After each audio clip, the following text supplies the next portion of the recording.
Hi everyone, welcome to my channel. আজকের ইনটিউশনটা আমি আগে শেয়ার করি। সেটা হচ্ছে এমন একজন ব্যক্তি যাকে মাঝে মাঝে মনে হচ্ছে না এ বোধহয় আমার ক্ষতি করছে, আবার মাঝে মাঝে মনে হচ্ছে না এ হয়তো ঠিক পারসন।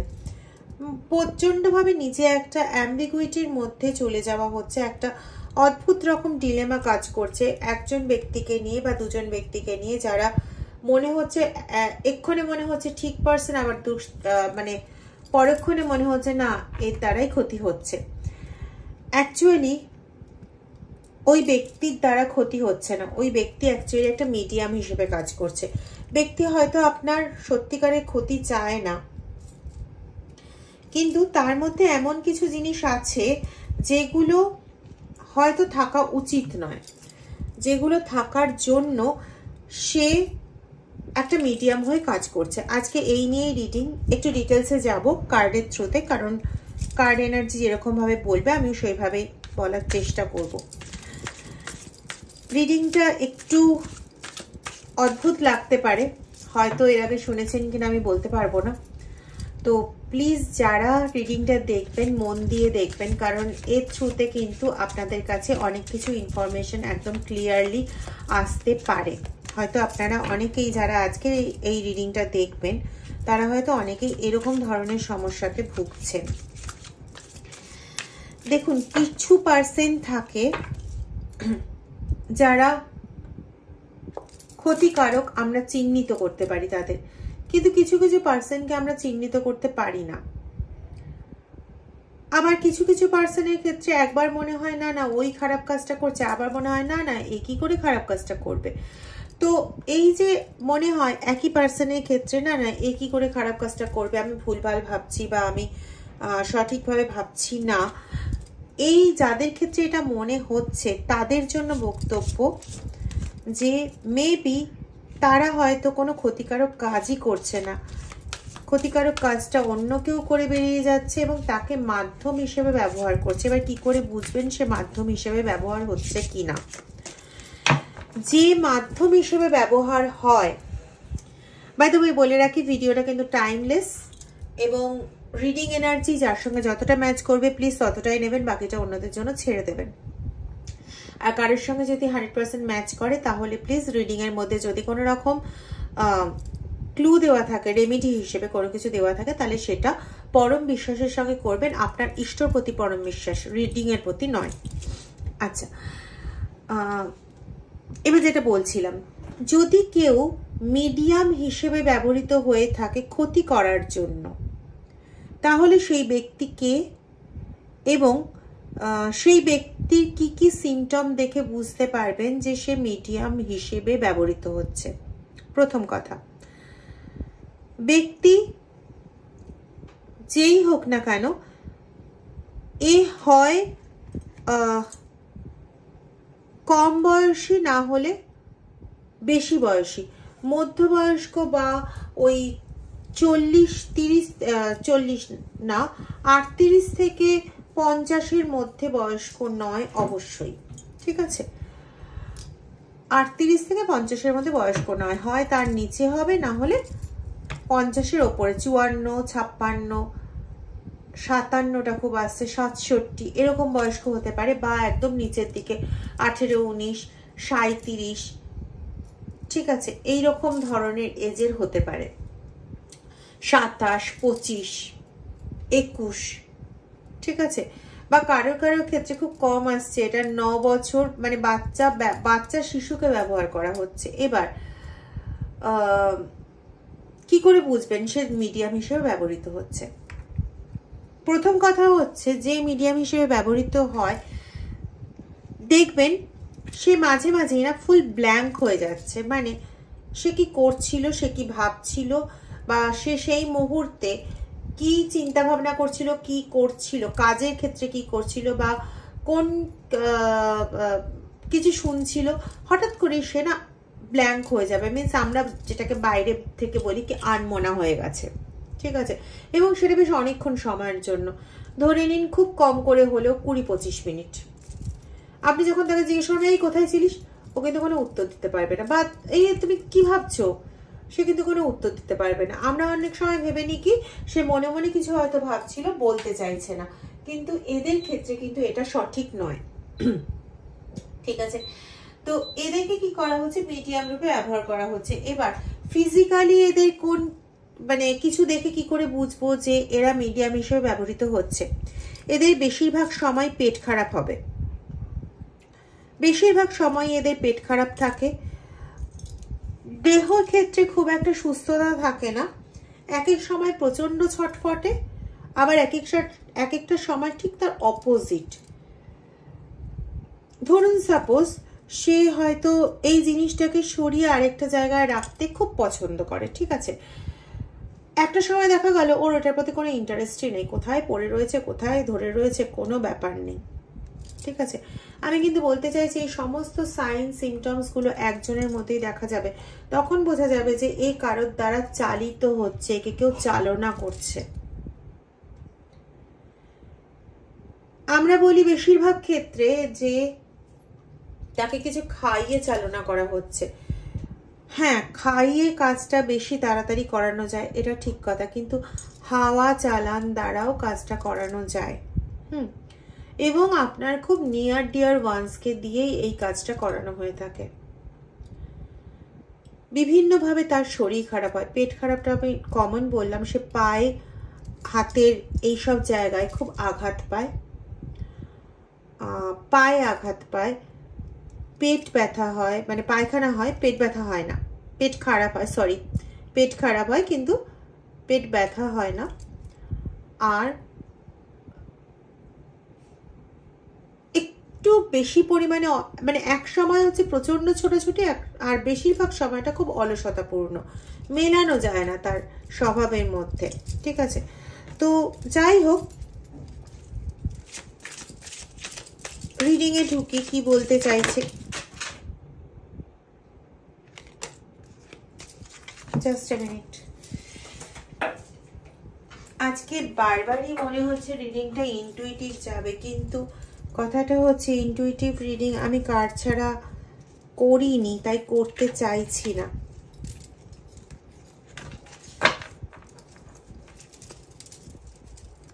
এতক্ষণ যেগুলো বলে যাচ্ছিলাম সেগুলো যে আমারই ভাবনা চিন্তার কথা ছিল সেরকমও নয়, আবার পুরোপুরি আমার ভাবনা চিন্তা ছিল না সেটাও নয়,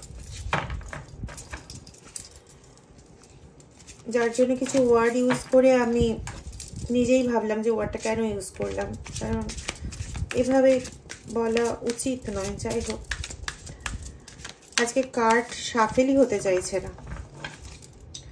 ইনটুইটিভ রিডিং আমি আনবো, কিন্তু আজকে রিডিংটা আমি কার্ডের হেল্প নিয়েই করতে চাই। প্লিজ সাপোর্ট করো প্লিজ। ওম নমঃ শিবায়, ওম নমঃ শিবায়, ওম নমঃ শিবায়।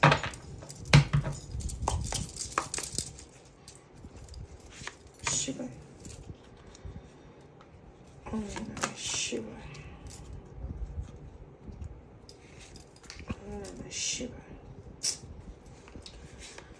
ওম নমঃ শিবায়,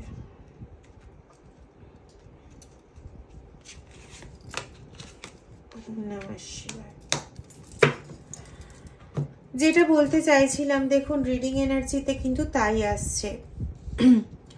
যাকে আমরা সোর্স বলে ভাবছি সে কিন্তু অ্যাকচুয়াল সোর্স নয়, সে একটা মিডিয়াম।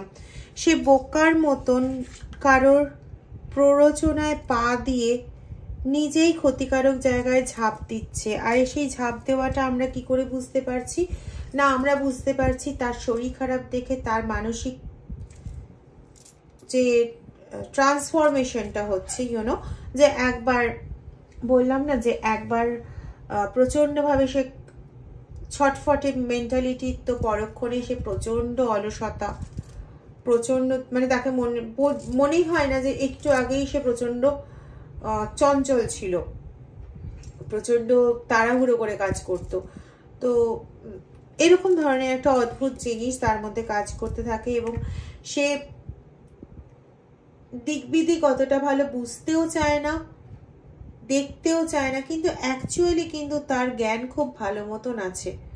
ঠিক আছে, মানে অ্যাকচুয়ালি কোনো কাজের ফলাফল কি হতে পারে, কি রেজাল্ট হতে পারে, কি বক্তব্য হতে পারে বা কোন পথে যায় এ সম্পর্কে তার খুব স্বচ্ছ ধারণা, কিন্তু যখন তাকে অন্য কারোর জন্য বলা হয়, এটা যখন সে নিজের জন্য কোনো কিছু ভাবে তখন একদম ক্ল্যারিফাইড ভাবে, কিন্তু যখন অন্য কারোর জন্য ভাবতে বলা হয় তখন সে ওইভাবে ভাবে না, বরং সেখানে নিজের সুবিধাটা দেখার চেষ্টা করে। আর যখনই নিজের সুবিধাটা দেখার চেষ্টা কারোর সামনে চলে আসে তখন সে তার কাছে ফলস হয়ে যায়, মানে বাজে মানুষ হয়ে যায় বা বাজে ছেলে বা বাজে ধরনের হয়ে রিপ্রেজেন্টেটেড হয়। আবার পরক্ষণেই তার কিছু কাজ দেখে এরকম একটা অ্যাম্বিগুইটির সৃষ্টি হয় যে না না আমি বোধহয় ভুল ভাবছিলাম, এ তো ভালোই মানুষ। ঠিক আছে, অ্যাকচুয়ালি এই ব্যক্তির সমস্যাগুলো হচ্ছে এই ব্যক্তি মানে এই যে মিডিয়াম হিসেবে যাকে ব্যবহার করা হচ্ছে এই ব্যক্তি নতুন নতুন জিনিসের প্রতি প্রচন্ডভাবে আকৃষ্ট হয়, এটা হচ্ছে তার দুর্বলতা। এবং সে অ্যাডভেঞ্চার খুব পছন্দ করে, মানে আজকে তাকে কেউ বললো ওখানে একটা ভালো দোকান হয়েছে, ও সেই দোকান দেখতে ছুটে যাবে, একবারে ভাবার চেষ্টা করবে না যে এখন যাব না পরে যাব নাকি, মানে তার মনের ইচ্ছে চলার তার একটা প্রচন্ডভাবে নেচার আছে এবং সমস্ত বিষয়ে সে পার্টিসিপেট করতে চায়, যেখানে হয়তো তার পার্টিসিপেট করা উচিত নয় সেই সমস্ত জায়গাগুলোতে সে পার্টিসিপেট করে, এবং যেগুলো তার মানে মনের বিরুদ্ধে যায় সেই জায়গাগুলোতে সে প্রচন্ড রিজিডিটি দেখায়। তো এই যে এই কোয়ালিটিটা হচ্ছে অ্যাকচুয়ালি নেগেটিভ কোয়ালিটি, এবং এটাকে ব্যবহার করে কিছু তান্ত্রিক বা কিছু শত্রু তাদের মানে কাজ সাধন করে চলেছে, তাকে একটা জাস্ট মিডিয়াম হিসেবে তার ঘাড়েই বন্দুকটা রেখে বন্দুকটা চালিয়ে যাচ্ছে। ঠিক আছে, ভারী অদ্ভুত রিডিং এটা। তো কিছু ক্ষেত্রে আপনি দেখবেন আপনার কমিউনিকেশন এরিয়াতে প্রবলেম শুরু হয়ে যায়। এই যে মিডিয়ামের কথা বললাম, হয়তো আপনার কাজকর্ম খুব ভালো মতন চলছে, দেখা গেল যে কাজকর্ম চলতে চলতে যতগুলো পসিবিলিটিস আছে হঠাৎ করে দেখা গেল সবকটা পসিবিলিটিস বন্ধ হয়ে গেল, মনের মধ্যে একটা অদ্ভুত রকমের অস্থিরতা শুরু হয়ে গেল। ঠিক আছে, আপনি বুঝতে পারবেন যে কেউ আপনার সামনে এক বলছে পেছনে আরেক বলছে। বিশেষ করে এই যে মিডিয়াম ব্যক্তিটি, প্রথম ক্ষেত্রে সন্দেহ তার উপরেই যায় যে সামনে একরকম বলছে পেছনে আরেক রকম বলছে। অ্যাকচুয়ালি তখন তাকে দিয়ে যে নেগেটিভ ইন্টেনশনে কাজটা করানো হচ্ছে সেটা তখন একদম সামনে চলে আসে, সেজন্য ওই মিডিয়ামই আপনার কাছে শত্রু বলে বোধ হয়, কিন্তু ওই মিডিয়ামের আড়ালে যে কাজটা করে চলেছে তাকে কিন্তু আমরা চিনতেই পারি না। অ্যাকচুয়ালি বিষধর সাপ হচ্ছে সেই, আপনি কোনো কিছু একদম কমপ্লিট করে এনেছেন, শেষ মুহূর্তে গিয়ে জিনিসটা পুরো বিগড়ে গেল। এরকম ব্যাপারগুলো আপনার সঙ্গে ডে বাই ডে ঘটতে থাকবে, এবং কখন ঘটবে যখন এই যে মিডিয়াম নামক যার কথা বলছি তার সামনে আপনার হয়তো কোনো ভালো কিছু ঘটছে, সেই কথাটা তার সামনে এলো, পরক্ষণেই নেগেটিভিটি শুরু হয়ে যাবে। ঠিক আছে, পরক্ষণেই নেগেটিভিটি শুরু হয়ে যাবে, কাউকে কিচ্ছু করতে হবে না, আপনার কথাটা তার সামনে পড়লো এবং এতক্ষণে কার্ড শাফেল হচ্ছে। আচ্ছা, থ্যাংক ইউ গড। আপনার কথাটা তার সামনে এলো, সাথে সাথে নেগেটিভিটি স্টার্ট হয়ে যাবে। ঠিক আছে, তো এটা থেকে বুঝতে পারবেন যে সে একটা মিডিয়াম হিসেবে কাজ করছে, কারোর একটা মিডিয়াম হিসেবে কাজ করছে। আপনার সাকসেসের কথা পড়তেই সেই কথাবার্তা শুরু হয়ে যাবে, আপনার ব্রেক থ্রু যখন আসবে তখন এই ঝামেলা শুরু হবে। হয়তো আপনি খুব ভালো একটা সুযোগ পেয়ে গেছেন এবং সেই খুব ভালো একটা সাকসেস পেয়েছেন, সেটা তার সামনে বললেন, বা আপনার এই ব্রেক থ্রু কথাটা তার সামনে বললেন যে কিছুই হচ্ছিল না, হঠাৎ করে আপনি এতগুলো পসিবিলিটি আপনার সামনে চলে এসেছে। তো এই কথাগুলো যখনই তার সামনে বলবেন পরক্ষণে দেখবেন সেটা পুরো 12টা বেজে 14টা হয়ে গেল। ঠিক আছে, তো এই জায়গাটা একটু দেখার আছে। এর জন্য আপনাকে কি করতে হবে না, আপনি এগুলোকে ধরে বসে থেকে কোনো লাভ নেই, কারণ মিডিয়ামের ওপর যদি আপনি ধরে কিছু বসে থাকেন, মিডিয়ামকে আপনি যেরকম কালার দেবেন মিডিয়াম কিন্তু সেরকম কালার নিয়ে নেবে। ঠিক আছে, মানে আপনি যদি ভাবেন যে এর কাছে কিছু বললে পরে সঙ্গে সঙ্গে সেটা নেগেটিভ হয়ে যাচ্ছে, তাহলে যদিও বা কিছু পজিটিভ হওয়ার ছিল সেই জায়গাটাও নেগেটিভ হয়ে যাবে। তো আপনাকে যেটা করতে হবে, এই ব্যাপারটাকে না লেট গো করতে হবে, ঠিক আছে? এই ব্যাপারগুলোকে লেট গো করতে হবে। লেট গো করে আপনাকে এগোনোর চেষ্টা করতে হবে। কিভাবে এগোনোর চেষ্টা করবেন সেটা একটু দেখব।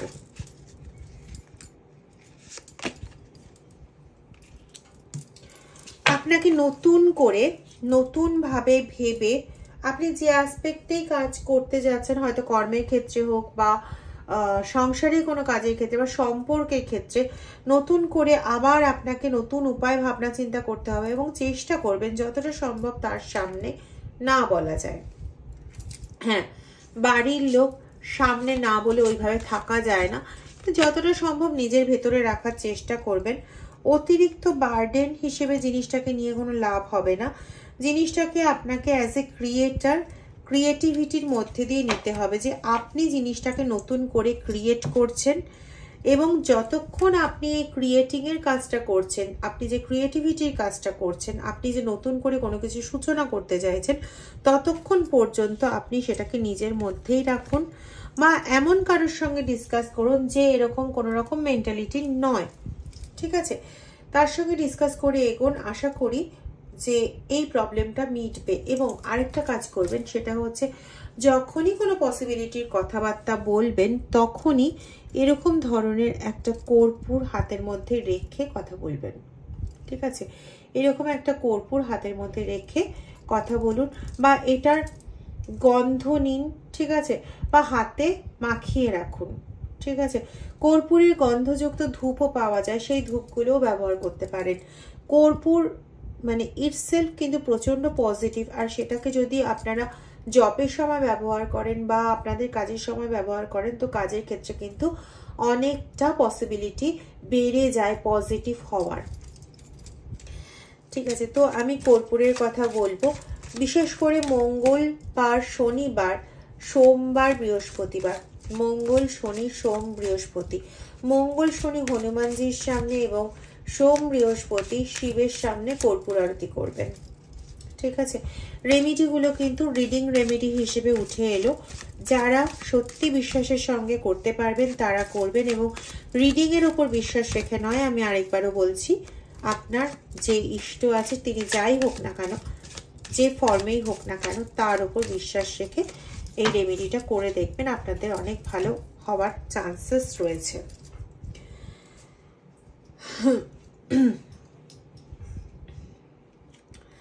দেখুন, মন যখন প্রচন্ড অস্থির, তখন কোনো কাজ ভাবা না ভাবা একই পর্যায়ে পড়ে। আপনাকে যদি কোনো কাজের একদম ওপরে উঠতে হয় বা কোনো কাজকে একদম খুব ভালোভাবে খুব সুন্দরভাবে যদি করতে হয়, তাহলে সেক্ষেত্রে আপনাকে খুব সুপরিকল্পিতভাবে ভেবে চিনতে কাজটা করতে হবে, ঠিক আছে? আগে থেকে খুব ভালোভাবে ভেবে চিনতে খুব প্রিপারেশন নিয়ে তারপরে কাজটা করতে হবে। এবং আপনার এই যে মিডিয়াম ব্যক্তিত্ব, তাকে কিন্তু কিছু আগের থেকে বললে আপনি সাকসেস পাবেন না। আপনি অবশ্যই কুইন হতে পারবেন, কিন্তু আগে মাকড়সার মতন ফুল জাল বুনে নিয়ে তারপরে একদম পুরো জাল বুনে নিলেন। বুনে নেওয়ার পরে মানে আপনার কার্যের পুরো পরিকল্পনাকে ইন এফেক্টে এনে যখন আপনার কাজ হতে শুরু হলো, তখনই কাউকে বলবেন না। কাজটা অনেকদিন এগিয়ে যাওয়ার পরে বেশ পাকাপোক্ত হয়ে গেল, তারপরে আপনি কারোর সামনে আলোচনা করুন, কোনো অসুবিধে নেই। কিন্তু চেষ্টা করবেন কর্পূর হাতে নিয়ে বা কর্পূর সাথে থাকবে এরকম অবস্থায় আলোচনা করতে। এই কার্ডটা এর আগে কোনোদিন বেরোয়নি, এস অফ পেন্টাকলস, মানে এই ডেকে। তো যদি আপনি এটা করতে পারেন, তাহলে ডিভাইনের সাহায্য আপনি পেয়ে যাবেন। জাগতিক আপনার যা কিছু চাহিদা, সেই সমস্ত কিছু চাহিদা পূরণ হবে এবং আপনি আপনার নিজস্ব জায়গায় স্টেবিলিটি পাবেন, ঠিক আছে? আপনার বাচ্চা সংক্রান্ত কোনো সমস্যা থাকলে সেই সমস্যারও সমাধান হবে, খুব তাড়াতাড়ি আপনি সুখবরও পাবেন, ঠিক আছে? তো যে রেমেডিটা বললাম, যদি মনে পজিটিভনেস থাকে এবং যদি বিশ্বাস থাকে এই রিডিং এর ওপর, তাহলে রেমেডিটা করে দেখবেন, অবশ্যই সাফল্য আসবে। ঠিক আছে, মিডিয়াম ব্যক্তিত্বকে না কখনো কিন্তু কষ্ট দিয়ে কোনো কিছু করতে যাবেন না, অ্যাভয়েড করুন, ঠিক কথা, কিন্তু তাকেও কিন্তু যথোপযুক্তভাবে তার ক্লিনজিং করানো অত্যন্ত প্রয়োজন। এবং তার সঙ্গে যারা যুক্ত হয়ে রয়েছে সেটার হচ্ছে কর্ড কাটিং এর খুব দরকার। ঠিক আছে, কর্ড কাটিং মিন্স তাকে ইউজ করে যারা অশুভ জিনিসগুলোকে আপনার ঘরে বা আপনার মধ্যে প্রেরণ করতে চাইছে বা আপনার সমস্ত রকম সাকসেস নষ্ট করতে চাইছে, সেই সংযোগটাকে কেটে দেওয়া খুব প্রয়োজন এবং সেটাকে বলা হয় কর্ড কাটিং টেকনিক। ঠিক আছে, তো আজকে রিডিং এই পর্যন্তই। যদি বুঝতে কোনো জায়গায় অসুবিধা হয় কমেন্টে বা হোয়াটসঅ্যাপে আমার কাছে জেনে নিতে পারেন।